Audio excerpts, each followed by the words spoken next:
In October 1973, the world awakened to an unprecedented reality. Oil, the vital resource that powered industrial economies, had been transformed into a geopolitical weapon. In Western capitals, lights began to dim. At fuel pumps, miles-long queues formed as desperate motorists fought over every available gallon. The price of a barrel of oil, which had remained stable around $3 for decades, quadrupled within weeks. This was not natural scarcity or production collapse. It was a deliberate, calculated, and devastating decision. Arab oil-producing countries had chosen to use their control over black gold as an instrument of political pressure. For the first time in modern history, developing nations had turned the tables against industrial powers, proving that power resided not only in nuclear arsenals or naval fleets, but also in the oil fields of the Middle East. To understand how oil became a weapon, it is essential to go back several decades.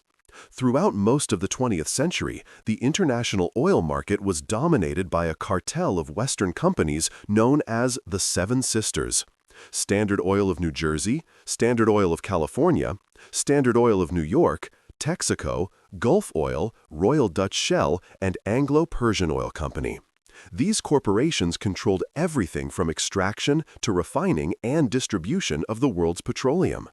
Producer countries, especially in the Middle East, received insignificant royalties, while multinationals pocketed extraordinary profits. Saudi Arabia, for example, held the world's largest proven reserves, yet its population lived in precarious conditions, while American and British companies extracted billions of barrels from its subsoil. This glaring imbalance generated growing resentment in producer nations, which began questioning why they did not directly control their principal natural wealth. The answer came in 1960, when 5 countries, Saudi Arabia, Iran, Iraq, Kuwait, and Venezuela, founded the Organization of Petroleum Exporting Countries, OPEC. The cartel's creation represented the first coordinated movement by developing nations to reclaim control over their resources. Initially, OPEC had limited power. The Seven Sisters still dominated infrastructure, logistics, and access to consumer markets. However, throughout the 1960s, a silent transformation was occurring. Member countries began nationalization processes, assuming direct control over oil fields and refineries. Libya, under Muammar Gaddafi's revolutionary government, pioneered efforts to force Western companies to renegotiate drastically unfavorable contracts. Each nationalization was a symbolic and economic victory, gradually shifting power from multinational corporations to producer governments. Meanwhile, demand for oil was skyrocketing. Post-World War II reconstruction and the economic boom of the 1950s and 60s transformed societies. Automobiles proliferated, suburbs expanded, heavy industries consumed growing quantities of energy. The United States, Western Europe, and Japan critically depended on imports from the Middle East. In 1970, the United States, once the world's largest producer, reached peak domestic production, a phenomenon predicted by geologist King Hubbert, and became increasingly dependent on external supply. This growing dependence created strategic vulnerability that producer countries observed carefully.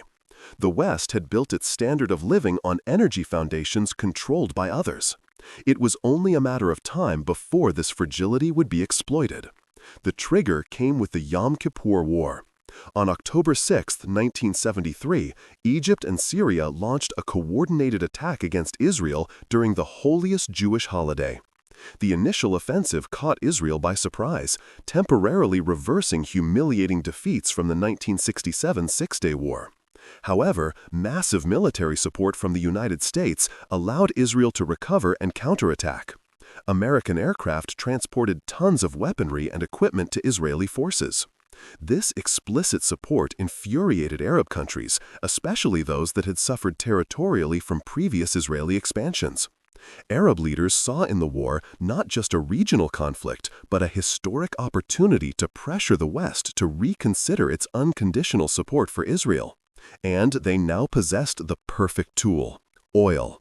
On October 17, 1973, 11 days after the war began, oil ministers from Arab OPEC countries met in Kuwait. The decision was unanimous and revolutionary. Implement a total oil embargo against the United States, the Netherlands, and other countries supporting Israel, plus reduce production by 5% monthly until political objectives were achieved. Israeli withdrawal from occupied territories and recognition of Palestinian rights. It was the first time oil was explicitly used as an instrument of geopolitical coercion. The news traveled the world instantly. In stock exchanges, panic. In government offices, disbelief mixed with fear. The era of cheap and abundant energy had ended abruptly. The immediate impact of the embargo was catastrophic. Within days, global oil markets convulsed. Tankers that had been en route to American and European ports were redirected mid-journey. Refineries operated at reduced capacity. Energy-intensive industries faced impossible choices: curtail production or risk bankruptcy from spiraling fuel costs. The price shock rippled through every sector of Western economies. Airlines grounded flights. Factories instituted rotating shutdowns. Chemical plants, which depended on petroleum feedstock, slashed output. The modern industrial machine, so finely tuned and optimized for cheap energy, suddenly confronted the reality that its fuel supply was not a given, but a privilege that could be revoked at any moment. Economists scrambled to model scenarios they had never imagined. Policymakers realized with dawning horror that military superiority meant nothing when your economy could be strangled by a cartel of nations previously dismissed as secondary actors on the world stage. In the United States, the crisis manifested in scenes that seemed impossible just months earlier. Gas stations ran dry. When shipments arrived, rationing systems were hastily implemented. Odd-numbered license plates could purchase fuel on odd-numbered days, even plates on even days. Lines stretched for blocks, sometimes miles. Tempers flared, fights broke out. Some stations closed entirely, their owners unable to secure supply or unwilling to face the chaos. The American love affair with the automobile, symbol of post-war prosperity and personal freedom, suddenly seemed like a vulnerability. Suburbanization, the great demographic shift that had defined American life since 1945, was predicated on cheap gasoline. Now that assumption lay shattered. Speed limits were reduced to 55 miles per hour to conserve fuel. President Nixon appealed to Americans to lower thermostats and reduce energy consumption. The psychological impact was profound. A nation that had considered itself invulnerable, self-sufficient, and dominant faced humiliation at the hands of countries it had long patronized. Europe suffered similarly, though with different nuances. The Netherlands, targeted specifically for its pro-Israel stance and for hosting major oil transshipment facilities in Rotterdam, faced particularly severe shortages.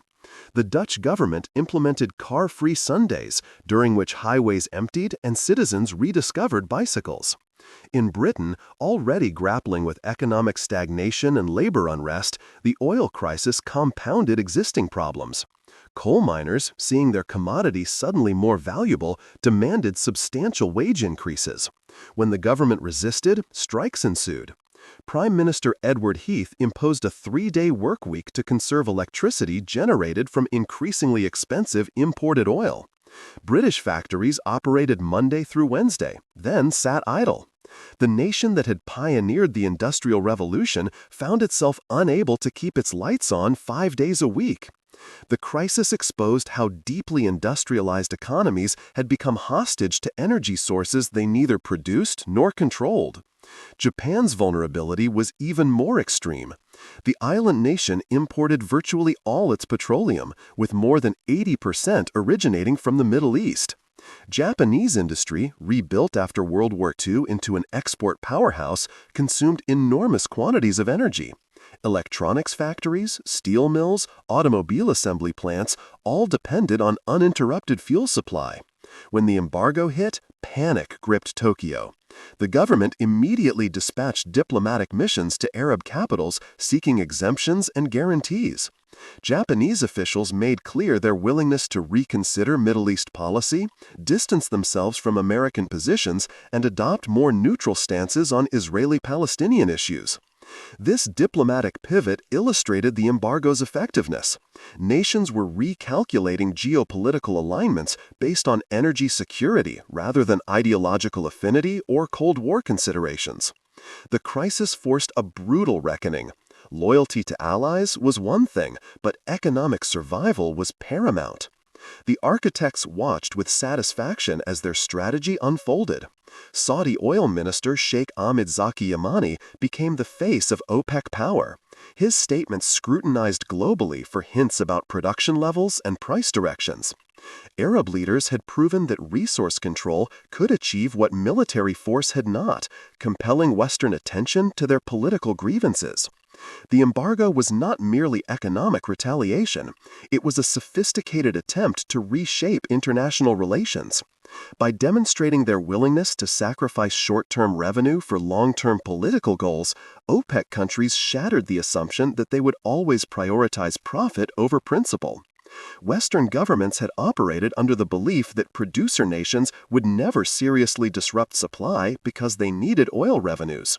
That calculation proved catastrophically wrong.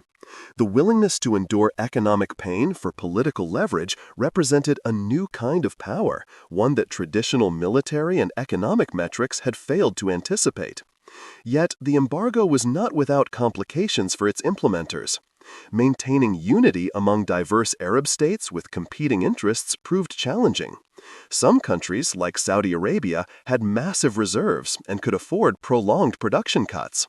Others, with smaller reserves or greater immediate financial needs, struggled with the revenue loss. Non-Arab OPEC members, particularly Iran under the Shah, did not participate in the embargo and actually increased production to capitalize on soaring prices. This created tensions within OPEC and limited the embargo's effectiveness. Oil is also fungible. Barrels destined for embargoed countries could be rerouted through intermediaries, making complete enforcement nearly impossible. Tankers would offload in non-embargoed nations, where the oil would be resold and shipped to ultimate destinations. This gray market allowed some supply to reach embargoed countries, though at significantly elevated prices and with considerable uncertainty. By December 1973, the political and economic landscape had fundamentally shifted. Oil prices had risen from $3 per barrel in early October to over $12 by year's end, a 400% increase in less than 3 months. The embargo itself would be lifted in March 1974, after the disengagement agreements between Israel and Egypt, but prices never returned to pre-crisis levels. The era of cheap energy was permanently over.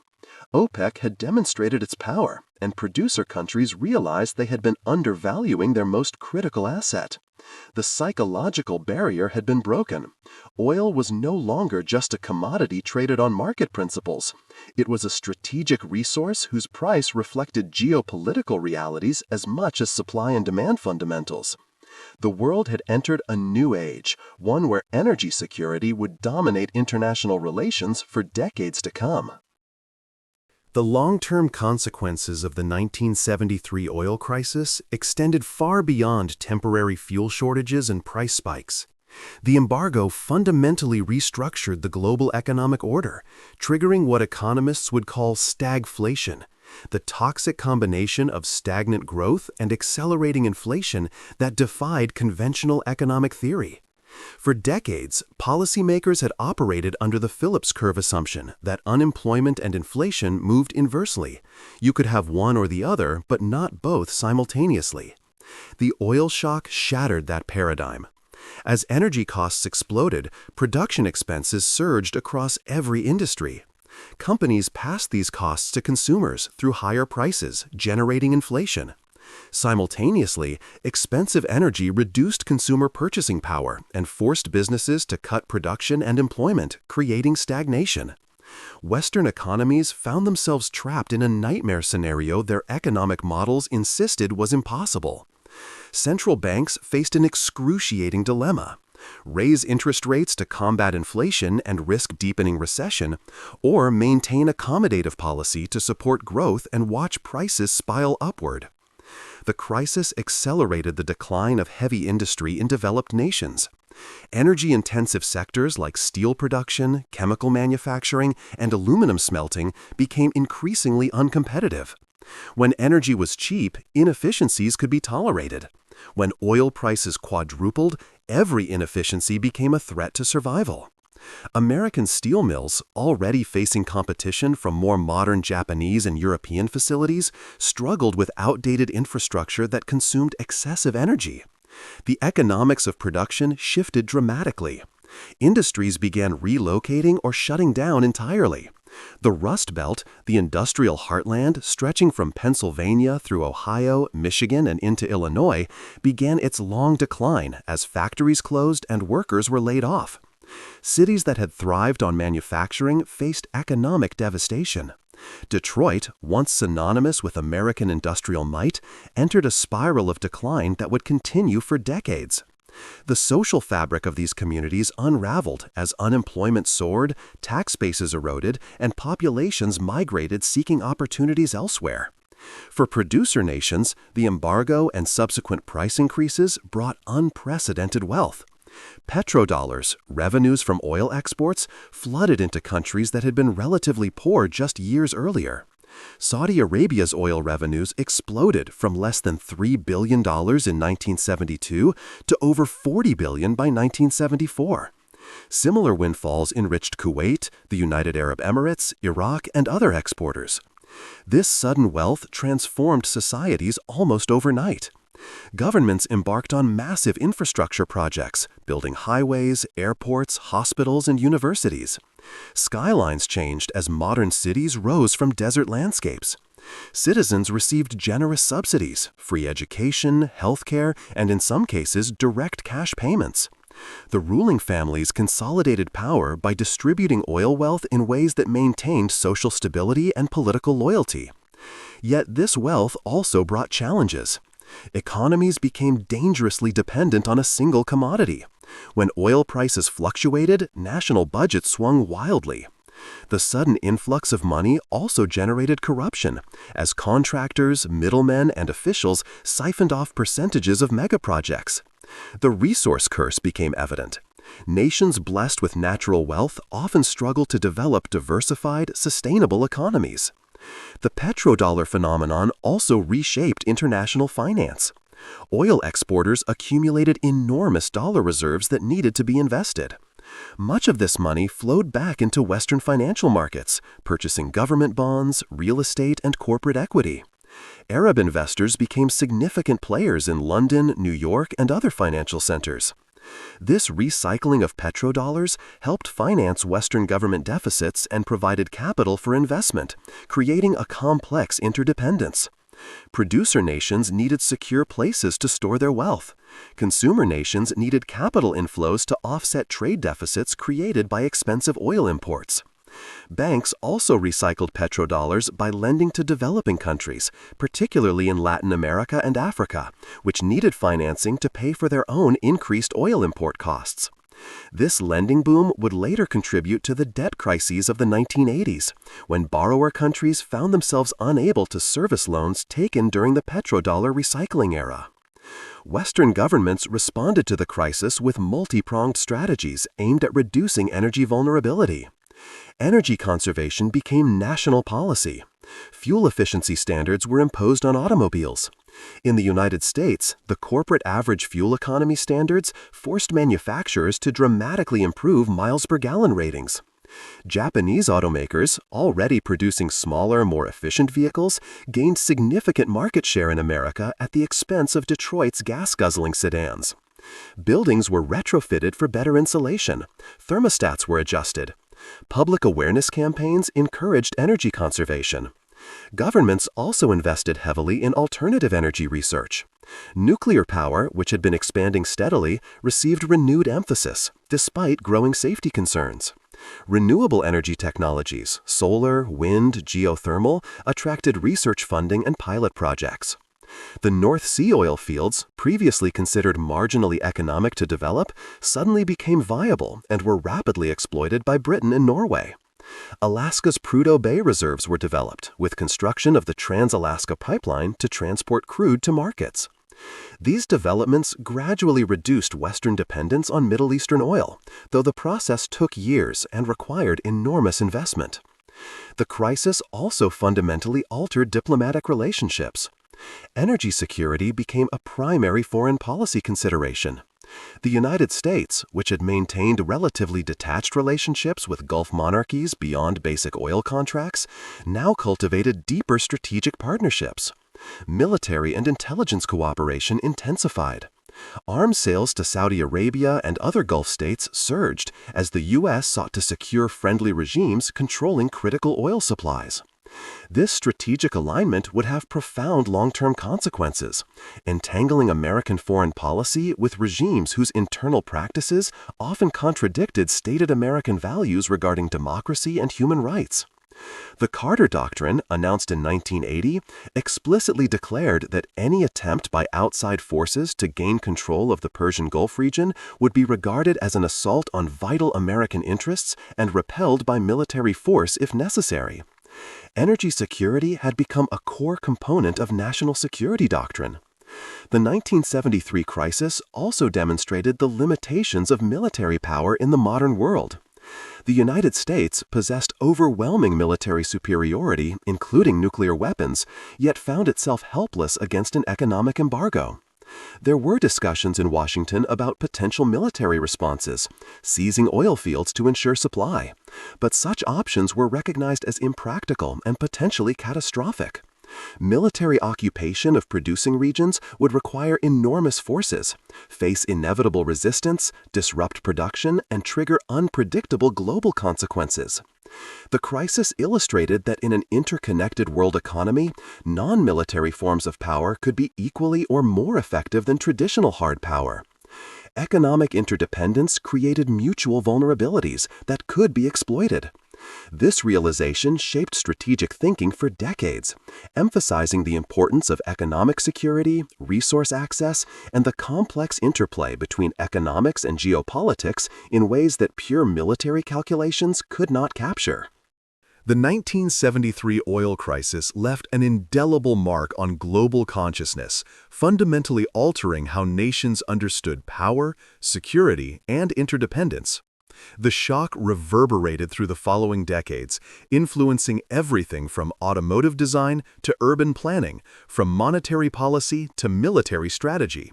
The crisis demonstrated that the post-World War II economic order, built on assumptions of stable, cheap energy, was far more fragile than anyone had imagined. It shattered the illusion of Western invulnerability and forced a recognition that the Global South possessed leverage that could not be ignored or dismissed. The weapon that oil became in 1973 was not merely economic, it was psychological, forcing industrialized nations to confront their dependence and recalibrate their understanding of global power dynamics. The world that emerged from the crisis was fundamentally different from the one that entered it, marked by greater uncertainty, volatility, and a profound awareness that control over natural resources could reshape the international hierarchy as decisively as military conquest. The environmental movement gained significant momentum in the crisis's aftermath. Before 1973, environmentalism had been largely a fringe concern, associated with wilderness preservation and pollution control, but disconnected from mainstream economic policy. The oil shock changed that calculation. Suddenly, reducing energy consumption was not just environmentally responsible, it was economically imperative and strategically essential. Conservation aligned with national interest. This convergence gave environmentalists political relevance they had previously lacked. Energy efficiency became respectable, even patriotic. The crisis demonstrated that infinite growth based on finite resources was unsustainable, lending credibility to arguments about planetary limits that had been dismissed as alarmist. Renewable energy research, previously underfunded and marginalized, received serious attention and investment. While fossil fuels remained dominant, the intellectual and policy groundwork was laid for the eventual transition toward alternative energy sources. The 1973 crisis planted seeds that would grow into the climate change discourse and renewable energy industries of the 21st century. The crisis also exposed deep divisions within the Western alliance. The United States expected European allies and Japan to maintain solidarity despite the economic pain of the embargo. Instead, many countries pursued independent diplomatic initiatives, seeking bilateral deals with Arab producers and distancing themselves from American Middle East policy. France, under President Georges Pompidou, explicitly rejected American leadership on energy policy and pursued direct relationships with Arab oil exporters, offering advanced weaponry and industrial technology in exchange for guaranteed oil supply. This fracturing of Western unity troubled American strategists who had assumed Cold War alliances would hold firm under pressure. The crisis revealed that when national survival was at stake, traditional alliances became negotiable. Countries would prioritize their own energy security over alliance cohesion. This reality forced the United States to recognize limits to its influence, even among closest partners. The International Energy Agency was created in 1974 as a response mechanism, designed to coordinate energy policy among industrialized nations and create strategic petroleum reserves that could cushion future supply disruptions. However, the fact that such an institution was needed underscored how fragile energy security had become. For the Middle East, the crisis marked a turning point in regional self-perception and international standing. Arab nations had often been portrayed in Western media and policy circles as backward, tribal, and dependent on Western expertise to extract and monetize their own resources. The successful deployment of the oil weapon shattered those stereotypes. Arab leaders demonstrated sophisticated understanding of global markets, political leverage points, and economic vulnerabilities.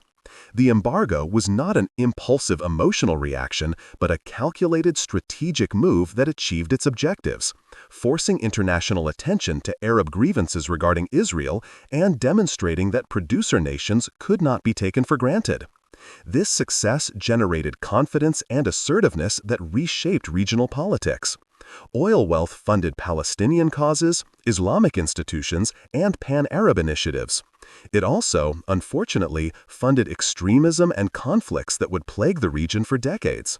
The massive wealth transfer created winners and losers, fueling resentments between oil-rich Gulf states and resource-poor Arab countries like Egypt and Jordan, whose populations often provided labor for Gulf economies but saw little direct benefit from oil revenues.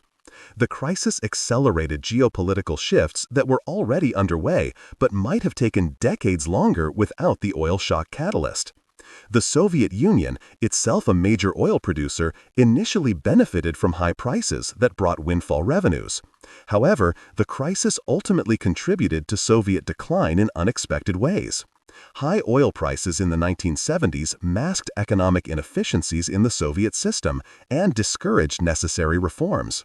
When oil prices eventually collapsed in the 1980s, Soviet revenues plummeted, exposing structural weaknesses and contributing to the economic pressures that led to the Soviet Union's dissolution. China, still isolated and impoverished in 1973, observed the crisis carefully. Chinese leaders recognized that energy security would be critical to their modernization ambitions. This realization influenced China's subsequent energy strategy, including massive investments in domestic coal production, nuclear power development, and eventually renewable energy, making China the world's largest producer of solar panels and wind turbines decades later. The 1973 crisis taught rising powers that energy independence was foundational to great power status. The financial architecture that governed oil markets also transformed permanently. Before 1973, major oil companies effectively set prices through posted prices at which they would buy crude from producer governments. After the crisis, pricing power shifted decisively to producers. OPEC meetings became global events, with minister statements moving markets and affecting economic planning worldwide. The futures market for oil, which barely existed before the crisis, developed into a massive, sophisticated trading system where billions of dollars changed hands based on price speculation. Oil became financialized. Its price reflected not just physical supply and demand, but also geopolitical risk premiums, currency fluctuations, and trader sentiment. This financialization increased price volatility, creating boom-bust cycles that whipsawed both producers and consumers. The predictability that had characterized energy markets for decades vanished, replaced by perpetual uncertainty that required sophisticated hedging strategies and risk management. Looking back from the present day, the 1973 oil crisis appears as a pivotal moment when the 20th century's industrial order confronted its fundamental contradiction. The system promised endless growth and prosperity, but depended entirely on resources controlled by others and priced artificially low through colonial legacies and power imbalances. When producer nations reclaimed agency over their resources, the system convulsed. The crisis was not simply about oil shortages, it was about the redistribution of global power from old imperial centers to resource-rich peripheries. It marked the beginning of what would become a multipolar world, where Western dominance could no longer be assumed. The weapon that oil became in 1973 was wielded not out of malice, but out of desperation by nations that had exhausted other options for achieving political objectives. The crisis forced everyone, producers and consumers, developed and developing nations, to recognize that the global economy was an interdependent system where actions had consequences and where power dynamics could shift with stunning speed.